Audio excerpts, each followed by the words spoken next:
Hai guys, jadi itu banyak banget yang DM ke aku. Bisa nggak sih keterima pramugari tapi nggak bisa bahasa Inggris? Kak, aku tuh harus bisa bahasa Inggris gak sih? Aku kalau misalkan grammar aku bener-bener gak bisa. Terus kalau aku speaking aku juga belum lancar. Atau sekedar yang penting bisa ngomong aja meskipun gak lancar. Aku pengen banget bisa bahasa Inggris tapi aku nggak tahu gimana caranya. Nah jadi sebenarnya di sini aku mau ngasih tahu ke kalian, apakah seorang pramugari harus bisa bahasa Inggris? Jawabannya iya, kalian harus bisa bahasa Inggris. Oh ya, kalau aku pribadi juga aku ngerasa apakah bahasa Inggrisku bagus? Oh tentu tidak, karena aku merasa aku masih banyak banget kurangnya. Aksenku juga masih aksen Indonesia banget, meskipun aku udah try so hard to become like native speaker, tapi yang namanya mudok-mudok Indonesia pasti kan tetap ada kan.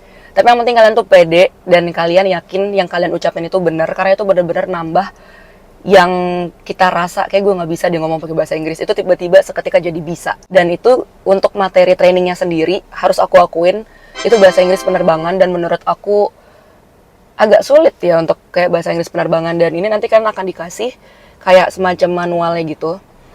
Manualnya ini tuh kita bakal berupa PDF, tapi tergantung kalian tuh mau ngeprint atau enggak. Kalau zaman dulu memang semua orang pasti ngeprint.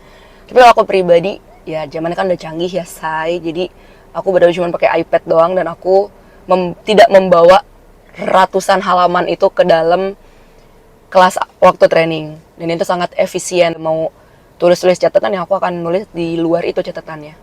Kurang lebih kayak gini. Kelihatan nggak ya? Nih. Dan jujur peraturan lama juga sebenarnya aku masih ada kayak di maskapai yang sebelumnya, ini masih aku simpan. Tapi dia tidak boleh diperjualbelikan atau diluas di apa sih kayak disebarin gitu.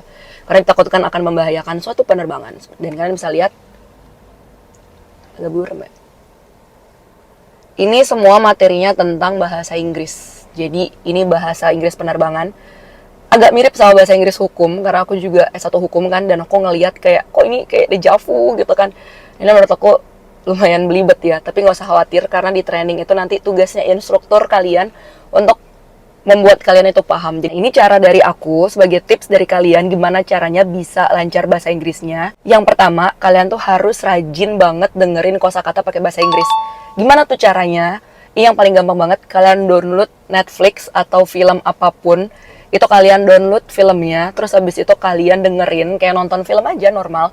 Atau misalkan kalian kayak ke bioskop kalau kalian suka hangout gitu tipenya, atau misalkan yaudah kalian download film paling gampang banget itu dari rumah, nonton dari HP boleh, dari laptop boleh, dari iPad boleh. Yang penting kuping kalian tuh udah terbiasa buat denger kosakatanya. Itu ngebantu banget buat kalian tuh listening. Masuk yang kedua, kalau aku pribadi, setelah aku nonton film pakai bahasa Inggris, subtitlenya itu kadang sering aku ganti pakai bahasa Inggris juga. Jadi udah dengerin pakai bahasa Inggris, terus bacanya pun juga pakai bahasa Inggris. Dan kalaupun kalian nggak ngerti, yaudah kalian tinggal pause, kalian cari di kamus artinya apa, atau lebih gampangnya lagi kalian tinggal back itu, terus kalian ganti subtitle pakai bahasa Indonesia. Ini apa sih maksudnya gitu? Segampang itu, benar-benar yang kayak dari rumah pun bisa gitu kan. Nah, caraku yang ketiga itu adalah dengan aku ngomong atau ngobrol pakai bahasa Inggris. Kalau bisa sama orang asingnya langsung, karena itu cukup membangun self confidence. Dan jujur kalau sama orang bulenya ibaratnya, kalian nggak akan ada benar salah. Dan kalaupun dia nggak ngerti apa maksud kalian bisa substitusi pakai kalimat pengganti yang lain. Misalkan kalian mau bilang deket nih, deket gitu. Kosakata deket itu kan banyak banget ya, ada close, near, terus next to lah, atau sampingan, atau di antara, segala macam. Itu kalian bisa pakai kosakata banyak. Dan kalaupun kalian nggak paham untuk nyari kosakatanya itu, kalian pasti akan menemukan kata-kata lain. Nah, untuk kosakata bahasa Inggris sendiri itu kan banyak banget. Kalau aku pribadi, aku tuh memperbanyaknya mulai dari ya nonton itu gitu kan, nonton. Terus kalau misalkan kalian suka baca, kalian bisa baca buku bahasa Inggris yang ringan-ringan aja lah, mungkin yang fiksi atau novel kayak gitu, tapi dalam bahasa Inggris. Atau yang paling gampang ya nonton film gitu kan, atau YouTube pakai bahasa Inggris gitu, nanti kalian tinggal cari artinya apa. Segampang itu, dan dari rumah itu menurut aku pun juga bisa gitu. Jadi kalian nggak harus yang kursus, tapi kalau aku emang startnya itu dari kursus, dan aku kursus kayak namanya tuh EF English First, dan itu di Bali. Kalau misalkan kalian tanya aku apakah EF itu bagus, menurut aku bagus, karena memang aku cari yang ada conversation-nya sama orang bulenya langsung. Dan itu ada pilihannya, kayak kita mau cari guru yang native atau kita mau cari guru yang masih lokal. Aku pribadi pilih yang native speaker, karena biar aku lebih self confidence, aku tuh lebih lancar gitu loh. Dan kalau misalkan kalian terkendala sama budget, kalian tuh bisa cobain di kampung Inggris. Nah, kalau kampung Inggris itu aku sempat dapat informasinya, itu tuh kayak harganya di sekitar 100.000 20 kali pertemuan apa ya, aku lupa. Dan itu tergantung sama yang kalian ambil, apakah kalian mau mengambil materi yang grammar atau speaking gitu kan.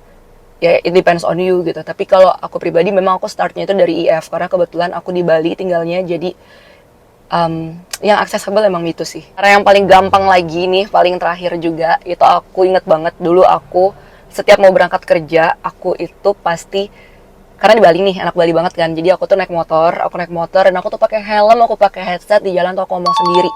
Di jalan aku ngomong sendiri pakai bahasa Inggris, jadi kayak aku ngomong gitu kayak sebagai interviewernya, kenapa kamu mau jadi pramugari? Itu dalam bahasa Inggris kan.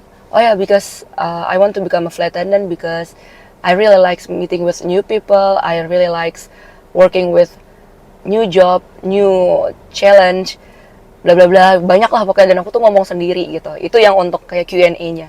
Tapi kalau paling gampangnya banget itu tuh kayak misalkan kalian diam di kamar, kalian lihat aja kamar kalian, di sekitar kamar kalian tuh ada apa aja. Kalau aku pribadi misalkan handphone nih di tangan aku, kayak di mata aku kan sekarang ada handphone.